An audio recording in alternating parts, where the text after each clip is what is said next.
The shuttle touched down on a landing platform carved from black stone, polished until it reflected the stars above like a pool of still water. Beyond it loomed the imperial citadel of Zartorwin, center of the Thalrakian Empire and symbol of its absolute rule. As Commander Janice Reese stepped out, flanked by 2 aides, the wind carried a metallic scent, old blood, scorched metal, and something colder. Guards in obsidian armor stood perfectly still along the walkway. Not a twitch, not even the flick of a tail or claw. Thalrakian discipline was legendary, but Janice wasn't here to admire it. "Are we being watched?" Lieutenant Malek asked under his breath, eyes scanning the balconies above. Janice didn't need to look. She already felt them, thousands of eyes. Behind those lattice shadows stood emissaries of subjugated species, slaves dressed in ceremonial chains, leaders who had surrendered centuries ago, and ghosts of resistance long dead. This was a throne room built to display submission, not diplomacy. "Yes," she replied quietly. "And we give them a show." The main hall was impossibly vast, a cathedral of cruelty. The ceiling arched high into the void, its surface glimmering with artificial constellations. Massive banners draped from pillars, each depicting another fallen race, each embroidered with Thalrakian sigils of conquest. At the far end stood the Emperor's dais, a sharp obsidian spike surrounded by concentric circles of alien dignitaries and military elites. On the spike's peak sat the supreme leader, Zalthrengar, cloaked in deep crimson, face hidden behind a bone-white mask carved to resemble a human skull. A message, no doubt. The silence was not respectful. It was oppressive. Janice took the final steps forward. Her boots clicked against the floor, every sound echoing. She stopped at the center, exactly where the previous envoys had knelt. She didn't kneel. Zalthrengar stood, arms rising with the slow ceremony of a seasoned tyrant. "You stand before the apex of order," he began, voice amplified by unseen devices. "You who come from a world of mud, chaos, and defiance. Your resistance is over. Speak now, and history may record your humility." Janice tilted her head slightly. "Did you rehearse that, or is all your dialogue this dry?" A ripple of confusion passed through the chamber. No laughter. But a few eyes blinked faster. Subtle shifts in posture. Aliens who had long given up hope, now paying attention. The Emperor's voice dropped in tone, cold and deep. "You mock your only path to survival." Janice offered a small smile, not smug, not arrogant. Just tired. Tired of watching humanity underestimated. Tired of watching friends die with no proper graves. "You called us mud. That's fine. Funny thing about mud, it sticks to boots. Even imperial ones." Zal's hand twitched. "You will address me with the reverence I am owed." She stepped forward, just slightly, arms behind her back. "You're owed nothing. Not from us. Not from any of the species you've broken." Gasps rippled through the balconies. The guards flinched, but didn't move. Something was shifting, not in weapons, but in atmosphere. An unseen tension coiled tighter. "I am the supreme leader of the Thalrakian Empire," Zal thundered, louder now. "I have ruled for 200 cycles. You are nothing but insects crawling through ruins." Janice let the silence after his words stretch just long enough to make him uncomfortable. "Then why are you afraid of us?" That hit. The echo of her voice lingered in the vastness. A murmur started among the observers, quickly silenced by the guards, but not forgotten. "We've seen how you operate," she continued. "You offer surrender with one hand and annihilation with the other. We've seen the broken worlds. But we also noticed something else, your fear of disobedience." "You presume much," Zal hissed. "No," she said, "I observe well." Her aide, Lieutenant Malek, tapped a device on his wrist. A light blinked, green. Transmission active. Everything happening here was being beamed beyond the palace, beyond this world, to human colonies, to Thalrakian-controlled systems, and, more importantly, to enslaved races across the Empire. Zal noticed. His posture stiffened. "You want us to kneel," Janice said softly, so others continue kneeling. You need our obedience more than you need our resources. You've ruled for so long with fear, that the idea of someone laughing at you must be terrifying. She let the silence breathe, then chuckled. Just once. A clear, deliberate laugh. The supreme leader didn't move. But behind him, one of the lesser commanders narrowed his eyes. A servant on the upper balcony visibly gripped the railing tighter. A shrouded diplomat flicked their tail in what could almost be interpreted as amusement. Zal's voice dropped to a whisper. You risk extinction. We accepted that when your fleet entered Sol, Janice said, now calm as a surgeon. But we didn't come here to surrender. We came here to remind the galaxy that you bleed, too. With that, she turned her head slightly toward the onlookers. Her gaze swept the balconies. You all saw it. He flinched. For the first time in centuries, someone made him flinch. The hall remained silent, but something in the silence had changed. It wasn't reverence anymore. It wasn't fear. It was a quiet, restrained curiosity, like the sound before a match lights. Janice turned back to the Emperor.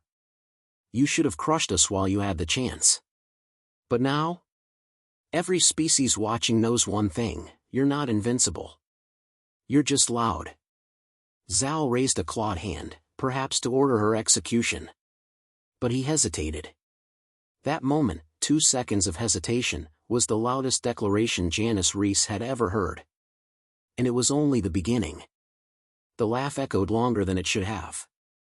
Not because of acoustics, though the vast chamber certainly allowed sound to travel, but because of what it meant. Laughter didn't belong here. It was alien to the Empire's language of domination. And yet, there it was, hanging in the air like a challenge no one expected. Zalthrengar stood motionless atop his black spire. For a moment, he looked like a statue, silent, unreadable, dangerously still.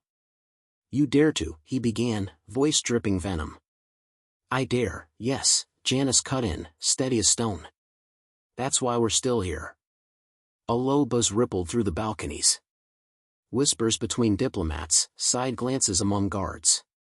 No one silenced them this time. The Emperor's claw tapped once against the armrest. The room dimmed slightly. A psychological maneuver, subtle shift in lighting, meant to pull focus back to him. You misunderstand, he said slowly. Your species is nothing. You exist because I permitted it, for amusement. For study. Your defiance is a tantrum. Janice raised an eyebrow. Then you've studied us poorly. Zal descended 1 step. The hall seemed to shrink under his weight. Do you think rebellion makes you strong? I have ended rebellions older than your son. Then you've also seen how they begin. She took a step forward. Not much. Just enough to draw a gasp from someone in the rear. You didn't approach the Emperor. You didn't close distance. But Janice did, gaze locked on his mask. I've seen what fear looks like when it realizes it can't stop the truth, she said. Zal didn't speak. You think this room is your strength, she went on. The symbols, the silence, the polished brutality of it all. But look around, Supreme Leader. Look carefully. This isn't power. It's theater. You don't silence us with terror anymore. You bore us. That struck a nerve. Zal's voice dropped into a sharp, guttural tone, unfiltered, unamplified, raw. You overestimate your leverage. I know exactly what we have. She nodded toward Lieutenant Malek, who activated a holographic feed from his wrist. The transmission burst into the air, a projection of distant systems, alien faces watching, thousands of worlds tuned in. Janice let the image rotate, slowly, purposefully. These are the eyes you forgot about. The ones who still hoped, quietly. You ruled with isolation, one rebellion at a time. But we linked them. The projection hovered above the floor now, showing live viewership climbing. Tens of millions. Then hundreds.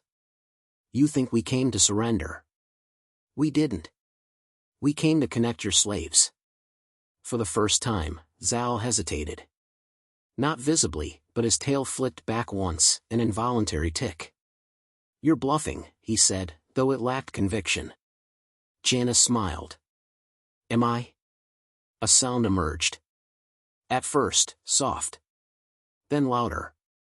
A rhythmic thumping, two fists against a metal railing. An alien delegate, from the Rahl species, began the motion. Another followed. Then another. Different rhythms, different hands. Not applause. Something more primal. Zal's command pod shifted. Silence them. No one moved. "Now," he barked. A guard turned, unsure. Another stepped forward, then stopped. Janice didn't break eye contact with the Emperor. "You feel it now, don't you? That itch in your spine. It's not rebellion yet. It's something worse, possibility." He surged down the stairs, robes flowing behind him, voice rising with each word. "You insolent mongrel. You stand on sacred ground. And you stand on borrowed time." He lunged forward, but not physically. His words became weapons, his mask more expressive as the voice modulation cracked under pressure. "You speak as though you matter. You came in peace and now insult the architect of galactic order?" Janice's tone didn't change. "We came as proof that fear can die." The projection shifted again. Uprisings, small, scattered, had begun in a few outer systems. The first sparks. Riots on mining colonies. Weapons caches breached. Someone hijacked a military drone. A planet called Drelkar disabled their orbiting overseer station. The Emperor's voice faltered. "You've done nothing but ignite chaos." That was the point. A stillness descended on the throne room. The rhythm stopped. Even the air felt different now, heavier, but clearer. Like a storm just before the downpour.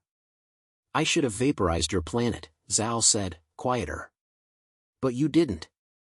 "You tried diplomacy," she answered, letting the irony hang. "You thought we'd be flattered. You mistook endurance for submission." He turned, pacing now, tail dragging. His hands curled and uncurled. He looked less like a god and more like a frustrated leader who realized the trap had sprung inward. Janice took one final step toward the center of the room. Every tyrant eventually meets someone who stops playing the game. That's us. We stopped pretending you were untouchable. You think this broadcast, this spectacle, will undo millennia? No. But it will start the unmaking. The lights flickered. In the upper tiers, a Thalrakian noble pushed his chair back. Others stood, not with rebellion, but with indecision. They didn't know who held power anymore. Malek leaned toward her. "We're close to broadcast saturation. Every system within range is picking up fragments. Civilian channels, even Thalrakian military comms." "Good," Janice murmured. "Let them feel what it's like when fear loses exclusivity." Zal, back at his dais now, lifted his arms. Energy coiled around his hands. A demonstration. Power swirled, visible and unstable. He could destroy them in a moment. But he didn't. Because to do so, now, was to prove her point. "We're done here," Janice said aloud, turning her back to him, "another blasphemy in this place." Malek followed. So did the others. As they walked, the chamber didn't erupt. It simmered. Thought. Calculated. Wondered. Behind them, the Emperor didn't shout again. He didn't call guards. He stood, watching his empire begin to doubt. And Janice smiled. The laugh was over. But the echo remained.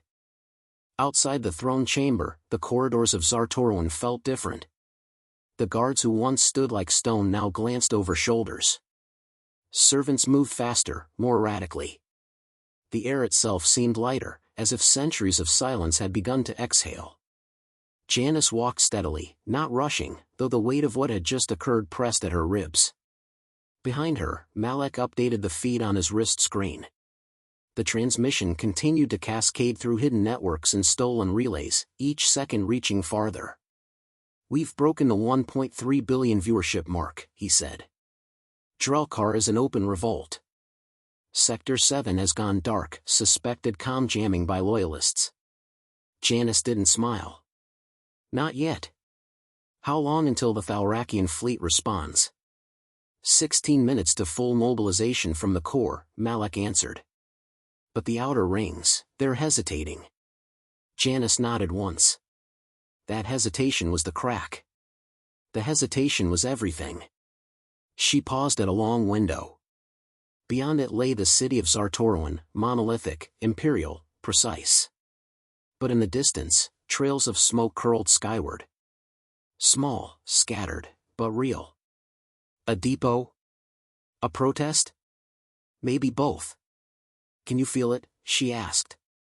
Malak stood beside her. I've never felt silence like this before. Not silence, she said. Uncertainty. It's louder than any anthem. Behind them, the grand doors to the throne room closed with a deep, final thud. Inside, Zalthringar remained seated, immobile, mask fixed on the place where Janice had stood. His council had not spoken. His guards had not moved. He was alone, and worse, exposed. Elsewhere in the palace, a technician named Joran pressed send. He worked in the lower strata, under the throne chamber. His station monitored subspace transmissions, routine assignments, meant for obedience, not thought. But something in Janice's words had reached him. Something had snapped. And so, Joran did the unthinkable. He forwarded the full uncut footage to a military communications node routed through rebel-friendly space. No orders. No hesitation. Just instinct. Within seconds, the Emperor's weakness became a living virus, infecting ranks that once believed in his myth. In the upper tiers, a silent meeting took place among the Imperial vassals. A diplomat from the Zelri leaned in. She turned her back on him. The Garnathi war leader nodded. And he let her walk out. Do we still bow? Asked a voice no one recognized. No one answered. A few left their seats and didn't return. Back on the landing platform, Janice and her team reached their shuttle. She stopped at the ramp. Any visual confirmation of troop movements? Malak checked. Negative. The guards are still, watching. Waiting. We should go. Agreed, she said, but lingered for a moment. Then, to no one in particular, this isn't our win yet. You got inside his head, Malak said. That's not enough. Someone else has to act. One voice is a spark. We need fire. They boarded. Inside, her comms officer linked with the ship's systems. Incoming ping. Not military. Civilian node. Broadcast from Silene 4. They've declared secession. On open comms? Janice asked, eyes narrowing. Yes, ma'am. They quoted your words. Empires fall not from war, but from one voice, heard by many. That did draw a smile. Small. Sharp. Good, she said. Let's give them more. She took her seat, buckled in, and gave the order. Get us off this rock. Broadcast everything until we're out of range. No encryption. Let them chase the signal. The ship lifted into Zartoruan's dark sky, engines humming. The towers of the Empire shrank below. No ships followed. Back inside the throne room, Zalthringar stared at a flickering display in his throne. Systems flagged one by one, unrest, mutiny, unanswered calls. His silence was no longer a tool.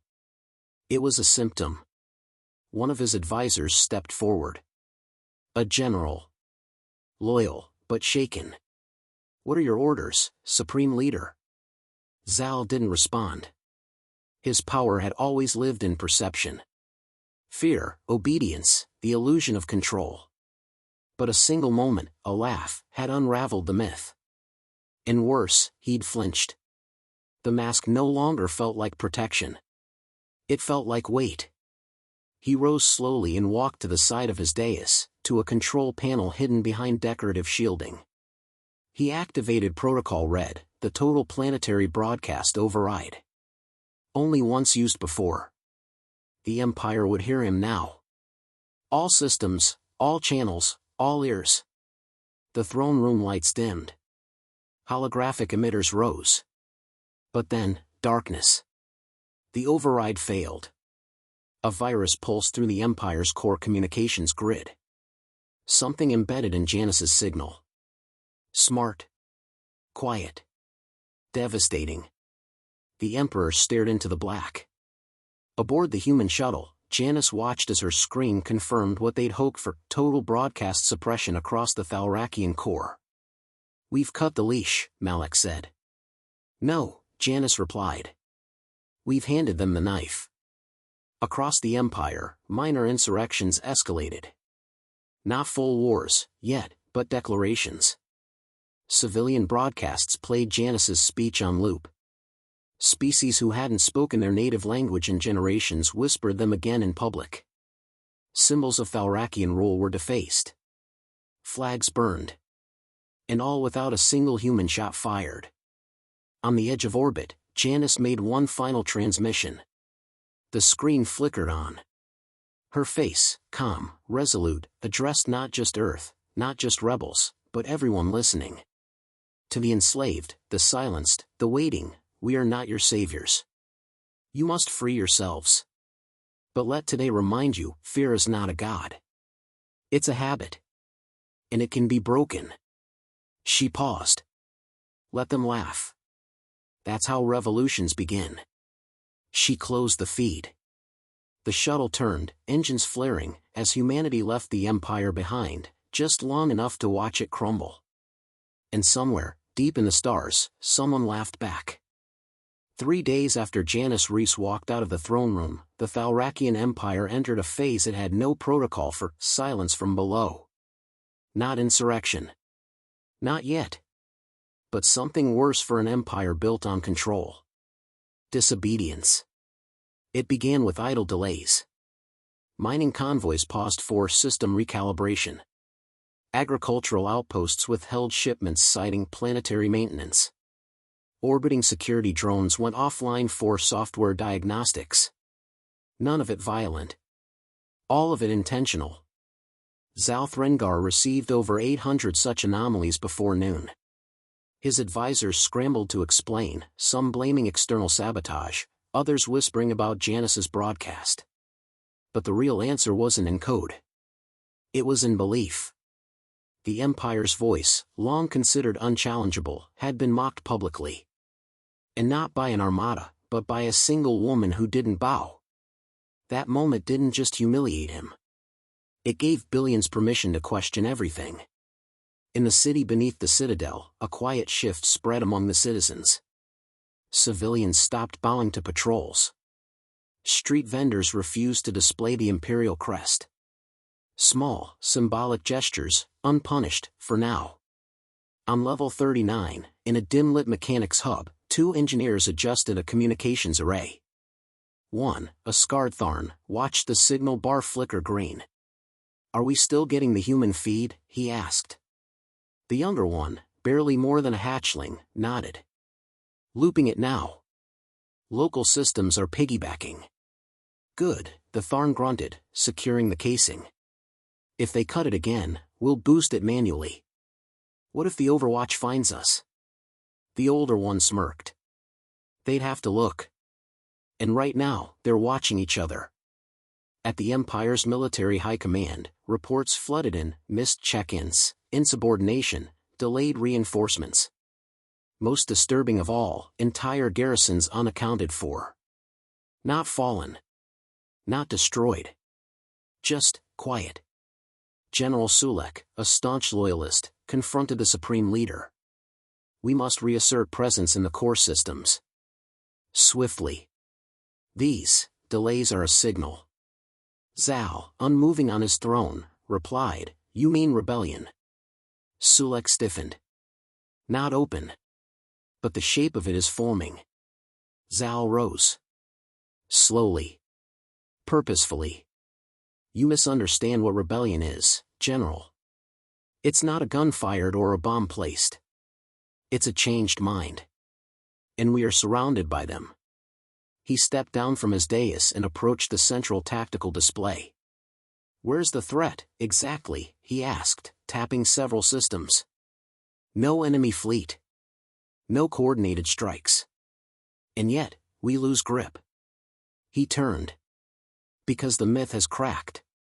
In a hidden sublevel of the Citadel, Janus's virus continued its quiet mission. Not to destroy. To unmask.